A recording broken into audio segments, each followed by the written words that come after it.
பார்க்க துடிதுடித்துக் கொண்டிருக்கிறது. ராகுல் காந்தி கண்டிப்பாக ராகுல் காந்தியும் விஜயும் ஒரு மேடையில் தோன்றினாலும் ஆச்சரியப்படுவதற்கில்லை. தேர்தல் அறிவித்தவுடன் தமிழகத்தில் இருக்கக்கூடிய காங்கிரஸ் இரண்டாக உடைந்தால், ஒரு பக்கம் ஒரிஜினல் காங்கிரஸ் ராகுல் காந்தி தலைமை காங்கிரஸ் விஜய் பக்கம்தான் வரும் என்றது மாணிக் தாக்கூர், ஜோதிமணி போன்ற எம்பிக்கள் பேசுவதன் மூலமாக டெல்லியில் நான் கேள்விப்படுகிறேன்.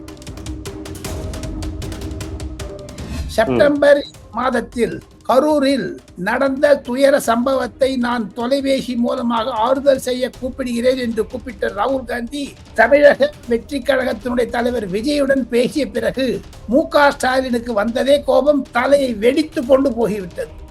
அதிலிருந்து கசப்பு ஆரம்பித்தது. அது இனிப்பாக மாற வேண்டும். அந்த கசப்பு கண்டிப்பாக நாளை அல்லது மறுநாள் காங்கிரஸ் திமுக பிளவுபடும், காங்கிரஸ் இரண்டாக உடையும்.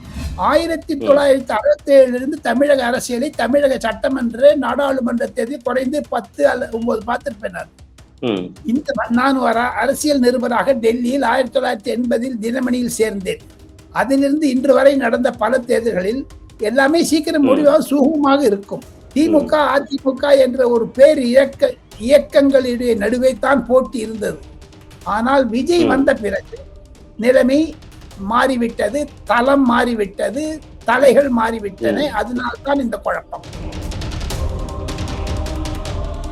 செல்வ பெருந்தகை மு.க.ஸ்டாலினுடைய அந்த ஷர்ட் பையில இருக்காரு, உட்கார்ந்து இருக்காரு. அவர் இங்க இந்த ஷர்ட் பையில அவருக்கு மாதா மாதம் சில சலுகைகள், வசதிகள் மு.க.ஸ்டாலின் அண்ணா அறிவாலயத்திலிருந்து கொடுக்கப்படுகிறது, தரப்படுகிறது, வாங்கிக் கொள்ளப்படுகிறது. திமுகவை விட்டா அவரால் ஒண்ணும் பண்ண முடியாது. ஏன்னா சில வழக்குகளை மாட்டிக்கொண்டிருக்கிறார். தமிழகத்தில் ஒரு அரசியல்வாதியினுடைய படுகொலை நடந்தது, அதற்கு இவர் சம்பந்தம் இருக்கிறதா இல்லையா என்று கூட கேள்வி எழுப்பதனால் அவர் திமுகவை விட்டு வெளியே போக மாட்டார்.